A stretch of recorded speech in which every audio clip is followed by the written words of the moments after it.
Alright everyone, hey, this is Prince of Asphodel and I'm coming with a guide to figuring out what the current melee meta is in DDO here in update 73, in hopes that this will help people who really want to get into some of the higher level things in DDO, things like taking High Reaper endgame content or participating in raids, and people who really like to build their own stuff but don't really know how to start because it's a little bit of an intimidating process knowing all of the information that there is in Dungeons and Dragons Online. So I made this, hopefully it helps.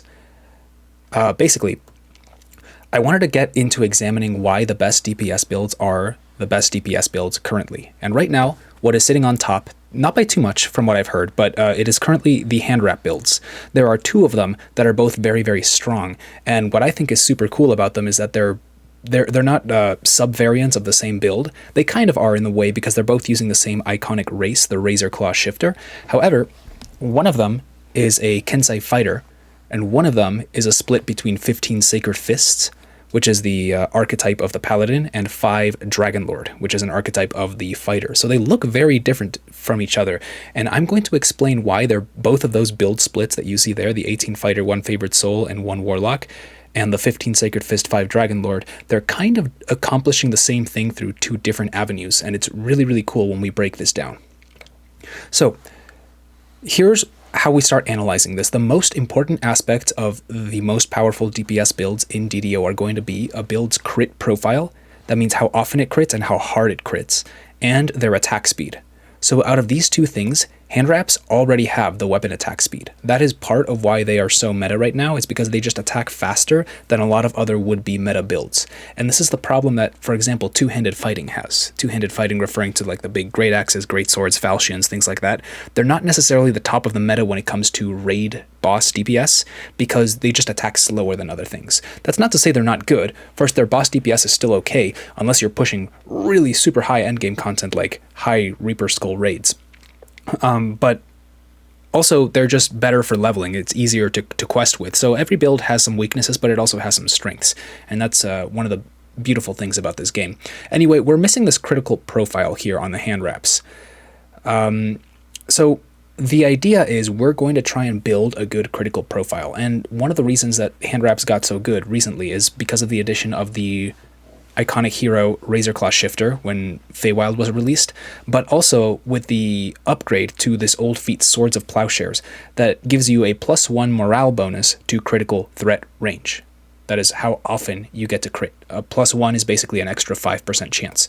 So if you look at one of the best hand wraps in the game right now, like the Claws of the Balor here, this drops from the raid Fire over Morgrave. This is one of the best weapons in the game, and we can see that its crit profile, which is listed right here, critical roll, it's 5%. You only crit on a 20. And how hard do you crit? It's that multiplication multiply right there. It's twice as hard as a regular hit. This is a really, really bad critical profile. If you did nothing but just put on hand wraps and not care about anything else in your build, it would probably be very, very bad. But we're going to look at how this is built up to get it to be such a top tier contender in terms of melee DPS in this game. So, improved critical. This is a feat that we all know and love when we work on any DPS character, melee or ranged. It is a feat that you take as early as you can. Usually it's level 9 or at the latest level 12. Sometimes level 8 if you're a fighter. But basically what it does is just improve your critical threat range. How often do you crit? Some weapons gain more apparently than others. It's going to add +1 to hand wraps. That's what we care about right now. So here we have the enhancement tree of the Razor Claw Shifter, and to screenshot the actual effect, I had to make it so long that it cuts straight across. I apologize for the visual horror that you're seeing here, but basically this is the exact bonus that you're getting for taking overwhelming shifting. This is why both of these builds are Razor Claw Shifters. This is a very, very powerful effect here in the top tier of the racial tree. It says, while under the effect of Razor Claw Shift, you gain +2 to hidden damage with hand wraps and a +1 primal bonus to critical multiplier with hand wraps. The word primal is really important here because it means it stacks with other things. Usually the way that you know if something stacks or not is they'll tell you that they're the same type of bonus. So a morale bonus to damage wouldn't stack with another morale bonus to damage. And so this is how they're telling you. you're getting an extra critical multiplier if you go this deep in the tree. So the way you start theory crafting a DPS build, in my opinion, always starts with the enhancements. The enhancement trees are what's going to make or break a build and determine exactly how it is created. Enhancement trees are super duper cool. Now, everyone gets 80, but a lot of the more experienced players are going to have more than that because you can purchase tomes of racial and universal action points that give you extras, and for every 3 racial lives you have, you get an extra one. Every 3rd life of every race will give you one. So you can see some of the top level characters running around spending like 95 enhancement points or more of their total 80. And that means they have access to more different types of builds than the average beginner player does. Notably, you can only access 1 5th tier and 1 6th core per character. You can't just take multiple of the highest level, most powerful forms of all of the enhancement trees. You have to pick one. And then there are no other rules. You can dip into the 4th tier in 4 different enhancement trees if you want to, if you have that many points. These are the only restrictions. Usually those are the most powerful abilities locked behind the final core and the 5th tier. Now, the enhancement trees, if you're a newer player, here's what I would take away from this video. You always want to make sure you're getting something from your enhancement trees. Every build needs to have a bonus to their critical profile. Usually, almost every single time, this is going to look like +1 to critical threat range and +1 to critical threat multiplier. There are 3 notable exceptions I can think of. One is from Swashbuckling as Bard, one is from Dragonlord as Dragonlord, and one is from Frenzied Berserker, or technically the other tree that nobody uses from Barbarian. All of those have the ability, or always, give you +2 to one of these, to either threat range or multiplier, and then +0 to the other. So it averages to the same, but there are some really tricky multi-class things you can do to get better crit profiles by combining those enhancement trees, but that's not where this is going to get explained. You want the bonuses to your critical profile, always. You always want a battle trance. I'm going to show you what those look like, but those are things like Divine Might, Know the Angles, No Step Missed, Might in Order, the things that you click and for 2 minutes they give you an insight bonus to damage, tactics, and then sometimes hit chance as well, depending on which trance you're using. And then you're always going to want haste boost. For range DPS, sometimes this is a little bit different, but for melee, you always want an action boost, and it's always going to be haste. There's nothing that gives as much damage as the 30% attack bonus of the action boost haste boost. So those are the 3 things you're always going to get if you're trying to build a legitimate top-tier contender DPS build. So let's figure out how our shifter builds got these things. So here we see the Kensei tree. Again, I'm cutting straight across it, but you can see I highlighted in red here where these abilities are that we're reading. The 3rd core is called Strike with No Thought, and you can see with the highlighted area there, it gives +1 competence bonus to critical damage multiplier. And all the way at the top in the 5th tier, you have Keen Edge, which gives you your +1 to critical threat range. And this is awesome because that's exactly what you needed. Remember, you need an effective +2 to your crit profile somewhere, and both of those things are found in different places of the Kensei tree. Now remember, the racial tree for the Razorclaw Shifter, it didn't have a tier 5. No racial tree does, so the highest level was a tier 4, so we're also adding that +1 primal bonus to whatever we're getting from Kensei. The Sacred Fist variant does that a little bit differently. They do it with Holy Sword. This is the Paladin's version of getting this competence bonus to its crit profile, is they do it with a spell. Paladins do. And so you don't actually grab this from the enhancement tree like you do with every other enhancement tree related DPS build, which is kind of unique.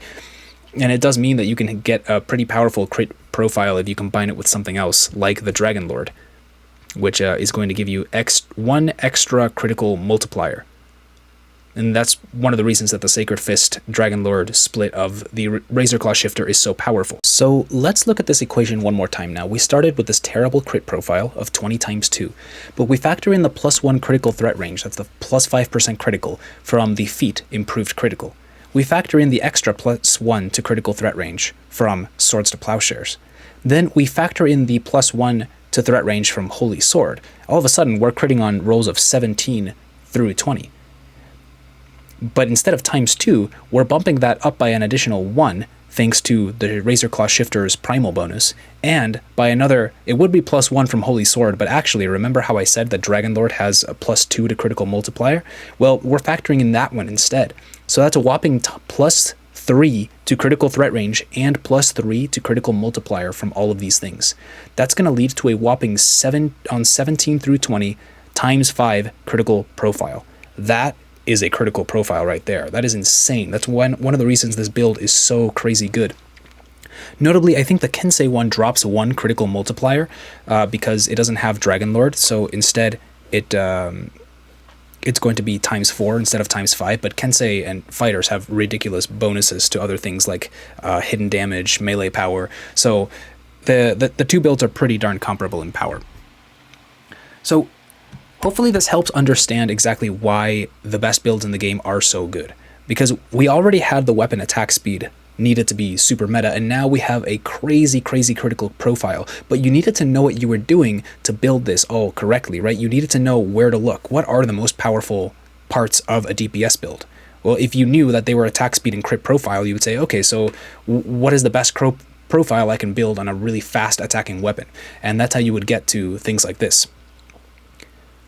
So let's talk about the second part here, which is understanding splashes, because a lot of different builds aren't just 20 of one class. They have different splashes. That 18-1-1 build, the Kensei hand wrap shifter, was included in those. So what were those 1 level? Why would you take 1 level of Favored Soul? Why would you take 1 level of Warlock? That doesn't make sense to a lot of people unless you understand what you're getting from those. So I'm going to go over a really quick list of exactly what you get from just a single level. Not all splashes are just a single level, but I'm going to talk about the basics for just a couple of them. For example, the Divine Splash. This is done with 1 level of either Favored Soul, Cleric, or Dark Apostate, because what that gives you is a really cheap battle trance. You usually end up spending only 4 points, and when enhancement points are really tight, that's really good. You can't get battle trances outside of enhancement trees. They're not like critical profile stuff where we were pulling some from feats and some from enhancement trees and some from spells. No, all battle trances have to come from enhancement trees. So if you can get one for 4 points, sometimes that is worth just taking an entire otherwise useless level. And here's an example of what that looks like. Here is Divine Might from the Favored Soul tree, the War Soul. So over here, circled in red, is where the ability is. So you take 1 point in the core, and then 3 points in Divine Might, and here's what it gives you. Like we talked about before, an insight bonus to attack damage and the DC of tactical feats, equal to half your charisma modifier, or wisdom, if you so choose. Now, notably, if you are one of the best DPS in the game, your main attack stat is going to be strength, and in some cases it'll be dexterity, but it's almost never going to be charisma or wisdom. So that means, unfortunately, you do have to either pump your charisma or wisdom that you otherwise wouldn't be using really high, or what the best players in the game do is they build other weapon sets that they switch to right before they hit Divine Might, and that staples their really high charisma onto that ability, and then they switch back to their regular weapon. And this includes a lot of filigrees. It involves quality bonuses to these stats and everything. It's a little bit more complicated, but that's the price you have to pay if you want to be the best DPS in the game. The 1 level fighter splash, not very often used, but sometimes you need a splash of 1 from one tree, and then you're looking for one other thing to splash, and so fighter is sometimes really good, because fighters have this perk where for almost every fighter level, it seems, you're getting an extra feat. They're all combat related, but as a DPS, you're looking for combat-related stuff. So 1 level of fighter is going to get you a free feat. This is really good if you're a feat-starved build, but it's also a really cheap way to get the haste boost. You can get it from the Universal Vistani tree if you have that unlocked, but that requires, I want to say 9 points to get the 3rd tree, and this one would only be 4. The 1 core, and then 3 points right there in the haste boost. So it's nice and easy. The Barbarian Splash used to be super popular before Dragon Lord came out, and it's still really strong on some of the best DPS builds. 1 Barbarian gives you a 10% running speed that stacks with other running speed, so you just get to move a little bit faster. But what you really want is the ability to rage. This used to be really popular for fighter builds because fighter can't rage normally. Regularly, what Rage does is you activate it and it gives you +2 to strength. And the best players in the game, they know to just pump their strength sky high. And there are a lot of bonuses that come from gear or enhancement trees that actually give you more strength every time that you hit that Rage. And so some of those can be found with just 1 level of Barbarian. I believe it's in the Frenzied Berserker tree that in the very first tier, there is you can spend points in an ability that gives you +1, +2, +3 to strength every time you rage. So already just with the ability to rage and that enhancement, you're getting +5 to strength every time you rage. If you're doing all of the correct scaling, that can be really, really powerful once you hit those rages. So the whoops, is too far ahead. Oh my goodness. The 1-level Warlock Splash. What is that? This is kind of new tech from just a year or two ago, and it involves this feat called Arcane Warrior. Basically, this feat, kind of useless. There are very, very, very few builds that care about both universal spell power and melee or range power. It's for hybrid builds, and hybrid builds don't really exist. However, you can pretend to be a hybrid build if you take 1 level of Warlock, and you can pick up, for 1 action point, because it's the first core of the Enlightened Spirit Tree, this Eldritch Aura that's going to be pulsing magic around you, outside of your control, every 8 seconds. And every time it does that, it's triggering Arcane Warrior, which you don't take until level 28, mind you. This is an endgame thing. It says, your offensive spells grant you a stack of Arcane Warrior. It gives you +1 melee and +1 ranged power. Now, that can stack up to 20 times. 20 melee power is not super easy to find. Now, the problem is it's really slow, so this isn't really a questing thing. It really is more for raiding. It gets you a lot of boss DPS. 20 extra melee power is what this is for, basically. Of course, when you hit, you gain universal spell power a lot faster, because it also does the opposite, right? When you deal spells, it raises your melee power. When you hit with melee hits, it raises your spell power. Spell power really doesn't matter outside of, like, I don't know, if you have lay on hands or something, you can heal yourself, but for slightly more. But really, it's that melee power you're looking for. So those are some of the common uses for common level 1 splashes of Warlock, Divine, Fighter, Barbarian. I want to talk about proven builds, DPS builds that exist, because we looked over 2 of them, right? The 2 Razorclaw builds, but there are others that exist that are really strong, and a lot of them have been strong for several years. So I want to take a look at them, just to see if any catch people's interest, or if not, if you want to make your own build, these are the builds that we're competing against. So these are a few of the current meta DPS builds. Pure Dragonlord, I consider to be the best DPS build if you're just getting started. It has so many things that you have access to that are so much easier to grab from Dragonlord than anywhere else. I probably forgot to list some of them, but here's a short list. They have the only strength-based trance in the game. Remember how we talked about how annoying it was to switch weapons to pump up your charisma, then hit Divine Might, then switch back to your regular weapon, and then keep hitting? You don't have to do that if you're a Dragonlord, because you have a strength-based trance. It scales off of the stat that you were already trying to pump really high at all times, so you don't have to do this tricky stat swapping. You have tons of DC buffs, which means that your tactics like Trip, Stunning Blow, they land a lot easier. And speaking of which, you have the best tactic in the game. It's not called Dragon's Breath, sorry. It's called Dragon's Roar. You basically roar in a cone in front of you and everything gets dazed, cowered. I don't know. It's like crazy. It has so many different abilities. The DCs get really high. They get higher if you're a pure Dragonlord and take advantage of all of the feats and enhancements that give you tactic DCs. And of course, all of the strength that they scale with. So it's amazing. It has a dash from its enhancement tree. You get tons of feats. You have +2 to your critical multiplier. And this is all from really one tree, of which you only need to spend 36 points. So it leaves a lot of room for extra customization. You have a ton of action points left over. A lot of people end up multi-classing. You can do things like 12 Dark Hunter, 8 Dragonlord. You can do an 18 Dragonlord, 1/1 of any other 2 things. You can mix Dragonlord with Paladin or Sacred Fist, like we talked about with the Razorclaw build, but it doesn't have to be with hand wraps. Lots of cool things you can do with Dragonlord. The weaknesses, of course, is that you don't have a threat range bonus. You only have the +2 to multiplier. That can be mitigated by using the Vistani tree or other multiclass. And you can't actually rage and use the strength trance, because the developers didn't want to make this the brain dead only thing you could do. So they made a really good decision that says, like, okay, you can use a trance and rage, but it can't be the strength trance, because that's just, there's no reason to do anything else. So that means that the best builds in the game, top DPS built perfectly, they won't be using the Dragonlord strength trance. But that's fine, because that means Dragonlord is a super beginner-friendly DPS build, but it also doesn't take over the meta at high end. So the ceiling is lower, but the floor is also super duper high. All right, the second build I want to highlight is Barbarian. This is usually run in two ways. It's either pure or with an 18-1-1. One of those ones is going to be a divine class because you want divine might, and if you go pure, you need to get the wisdom trance out of falconry. So you need to spend more action points there. The other one in the past has been Druid, in the past has been Fighter, but right now I think the best one is Warlock for the aura, for the extra melee power. The perks for this build, it is maybe the sturdiest of the high DPS builds. Of all of the builds that deal so much DPS that they outclass everything that isn't in its tier, this is the one that can take the most hits.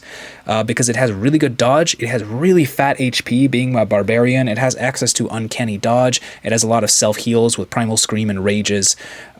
Just really, really sturdy. And this is the build that some people have used to even solo some raids or High Reaper content. Weaknesses, of course, is that you don't have a strength-based trance. You're very rage-based, so unlike Dragonlord, you have to manage the off-stat trance. And if you want a really high damage, that usually means you're swapping weapon, using that trance, and swapping back.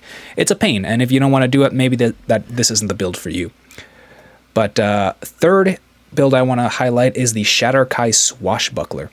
There are a lot of builds that exist for this one in terms of how you want to split your points, but they all use the 5th tier of Dragonlord. You used to use the 5th tier of the Barbarian tree, Frenzied Berserker, but that was a little bit messy because there was a lot of things in that tree that you couldn't take advantage of, like here, their Dragonlord's just way easier. You still can do it with Barbarian, but for our purposes, the easiest ones to build by far are the Dragonlord ones. You need 3 levels of Bard for this. It is a single weapon fighter, and you need the stance Swashbuckling. So, my favorite example of this build is 16 Dragonlord, 3 Bard, 1 Rogue. You can do it with things like 1 Warlock, that is arguably better, but this needs to be the iconic hero Shatterkai. And if you want to get rid of that 1 Rogue level, you have to do something fancy with a +1 heart. It gets a little bit tricky. But anyway, the perks of this one is you get the single weapon fighting attack speed, and what I think is the best crit profile in the game. That Sacred Fist hand wrap build that we saw earlier really gave it a run for its money, but the hand axe version of this build that gets +2 to threat range with Swashbuckling and then +2 to threat multiplier with Dragonlord, and the hand axe is already critting on ×3, so it goes up to ×5. Yeah, it's up there with the Sacred Fist hand wrap build, is like really, really, really strong crit profile. And of course, the weakness of single weapon fighting is that you can't. You hit really fast, but you can't hit multiple things. Well, if you're Shatterkai, you have access to 2 really solid chain attacks that just hit everything around you, so it completely makes up for that. This build also can be built with multiple dashes, all the way up to 3, so it has really good mobility. And the weaknesses are that the best version is really tied to an iconic race. You can't really have the best version of this without being Shatterkai, because you'll be missing so much area of effect damage. And unfortunately, because that is the case and you want 16 points in Shatterkai, the more free racial points you have, the better this build gets. So it isn't necessarily the most beginner-friendly, at least not the best version of it. Build 4 is the Assassin Rogue. So this is the tried and true dual dagger pure rogue. Very classic. It's been really meta for a long time. The perks are you have access to the most sneak attack dice that I've ever seen in a build. You can get really, really high sneak attack dice. I haven't really explained what those are, but basically if you're attacking something that is aggroed on something that isn't you, you're dealing extra sneak attack damage, and it's based on how many dice you have, that more damage that you deal. It's a fairly significant DPS contribution, and it's the reason that this build is so meta, because it does not have the melee power that other builds do. Because you are dual wielding, all dual wielding builds have this perk of being able to wield 2 weapons, oftentimes with unique debuffs, and so they're really good at stacking debuffs on bosses. And of course, this build is a rogue, so it can trap and open locks and can be built to insta-kill if you choose with Assassinate. And the weaknesses are it really sucks to level these guys, and they don't have good area of effect damage, spread damage in the end game, unless you are Shatterkai, but then we run into the same problems as the last build. Well, the 5th build I want to highlight here is the Wolf Barbarian. It is the best two-handed fighting DPS, and that is because wolves have that innate attack speed built into them in wolf form that makes up for the attack speed that you normally use when playing two-handed fighting builds. So this build always goes 11 Barbarian, 8 Druid, and 1 Favored Soul. This is because 11 Barbarian gives you greater rage for an extra +2 strength, 8 Druid gives you Winter Wolf for the best wolf benefits, and then 1 Favored Soul. That's where you get your cheap trance. That's where Divine Might is from. The perks is that it has really good movement speed and attack speed, because that's what Wolf does. It has really good area of effect because you're wielding a two-handed weapon. It has great base damage because you're raging, so you have a whole bunch of strength. But of course, the weaknesses are going to be the same as the Barbarian, is that you don't have a strength-based trance. You're not a dex-based DPS, which I forgot to mention. The Assassin Rogue is dex-based. It's the only one that's not strength-based. This one is strength-based, but you have to use like Charisma or Wisdom for your trance, so you do have to do a little bit of weapon swapping if you want the best version of the trance. All right, part 4 here. We're going to learn the feats that matter. I'm going to make this really, really short. It's just all characters get a bunch of feats while leveling. You get one at level 3, at level 1, at level 3, at 6, at 9, at 12, at 15, and 18. And of course, fighters get a few more. There are some that get special feats. But how do you know what to choose? You always want to take improved critical. If you're using a great sword, you want improved critical slashing. If you're using same with a hand axe. If you're using daggers, you want improved critical piercing. So they all have their own kind of thing, you know. But you need this feat. The other ones that are non-negotiable are three versions of the fighting style you're using. Like if you're a dual wielding rogue, you want 2-weapon fighting, improved 2-weapon fighting, and greater 2-weapon fighting. And you want the same thing with single weapon fighting or 2-handed fighting or natural fighting, depending on if you're an animal or a 2-hander or a single or 2-weapon fighter. Most of the good DPS builds are going to want power attack. This is definitely always worth it on 2-handed fighting because it gives you more damage than on the other builds. But damage is kind of what you want.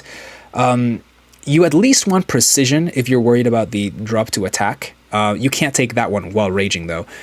Dodge, mobility, and spring attack are a pretty good option, especially if you have a lot of feats to spare. Spring attack is an extra dash, and mobility and dodge give you extra dodge chance and maximum dodge chance by improving your dexterity bonus. Another one that is in this line is whirlwind attack. That is an extra area of effect attack that can be really good on some builds as well.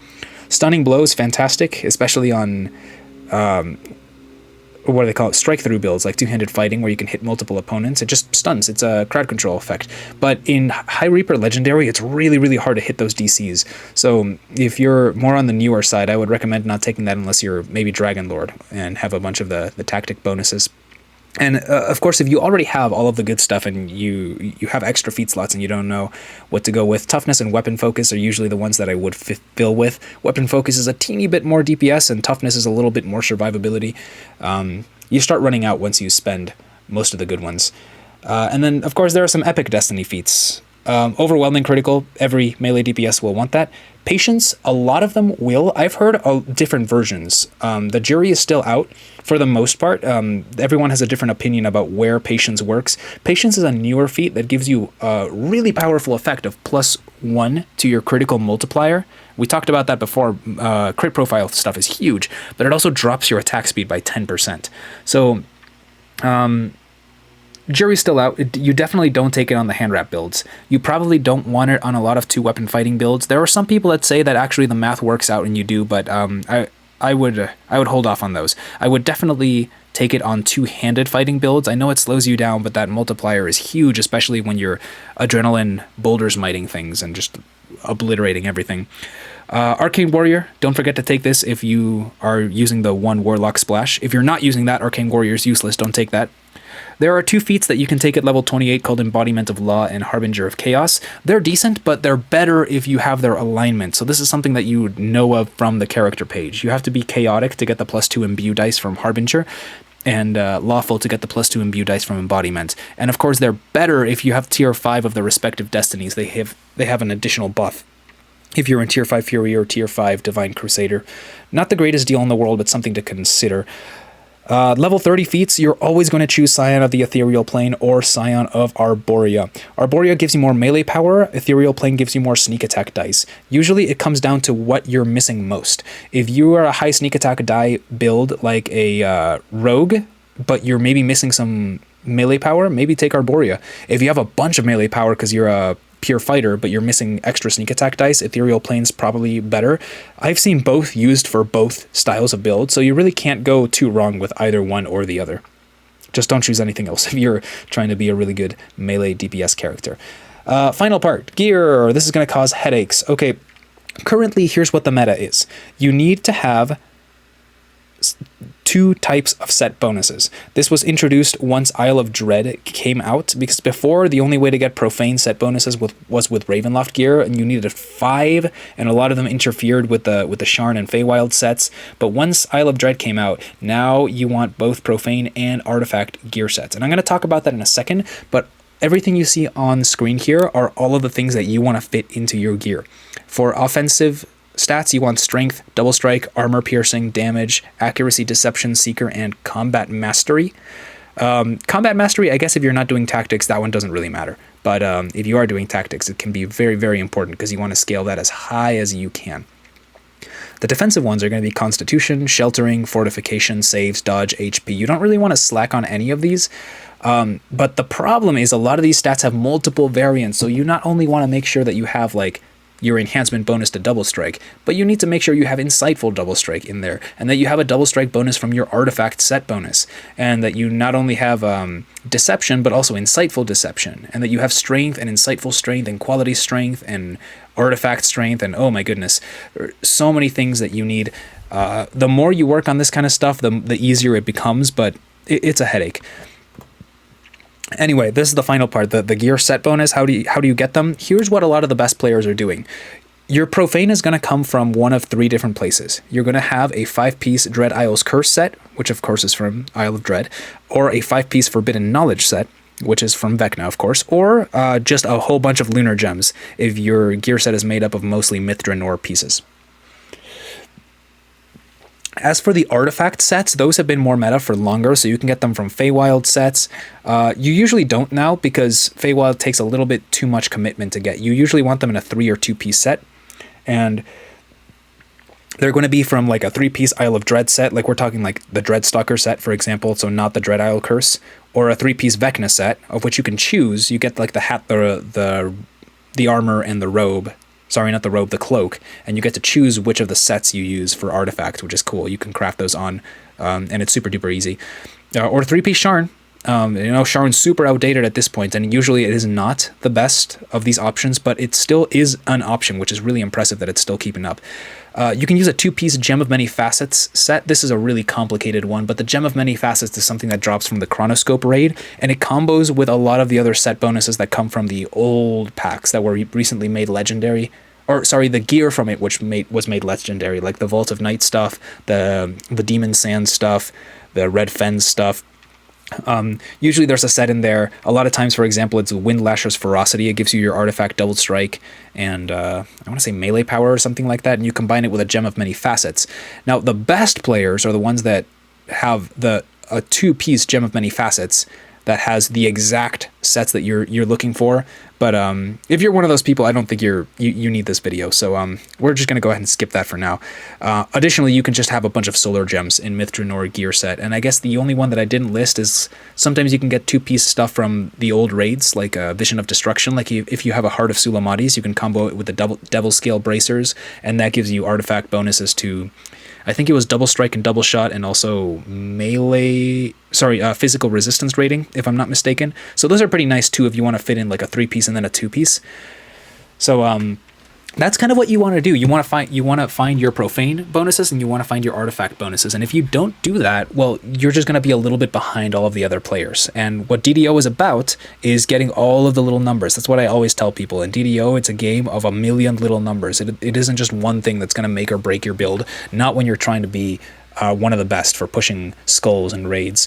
So hopefully this helps a little bit if anyone was like lost in terms of what are the best builds, or how do you build them, or like what are even the stats that matter. Hopefully this cleared up a couple of things.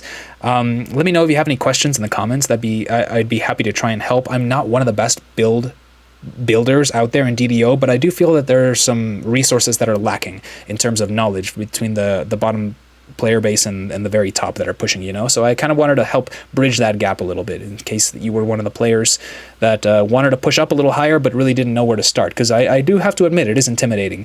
Hopefully I'll go into more specific detail about some of these things in later videos, but I've rambled on for long enough for now. So if you have any questions, again, leave them in the comments, and I'll see you guys next time. Thank you.